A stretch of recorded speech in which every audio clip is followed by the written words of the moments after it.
من امیرов روز محمد اپای من امیر و ایدیما بود که از خانه خودمان گرفته آورده سرش را تراشیده لط کوب کرده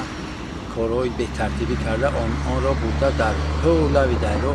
بوده پروندن یک مگازین تیرا پروندنش پرفتنش تای سنگش کن در پیش سگ مرغی نمیخیلی اینجا بوشکه داشتن آدما را بگناه آورده لط کوب میکردن نمی عذاب میدادن میپروندن سوم طلب میکردن ما از سببی همین کارمندان همین دولتی در همین قشلاقی لبیجر بودن آنها خیلی نزدیک بودن با ما لباسهاش ما میشتیم یکو خراکشو میپختیم به همین سبب به همین خاطر آورده آن را سرش را تراشیده برده پروندن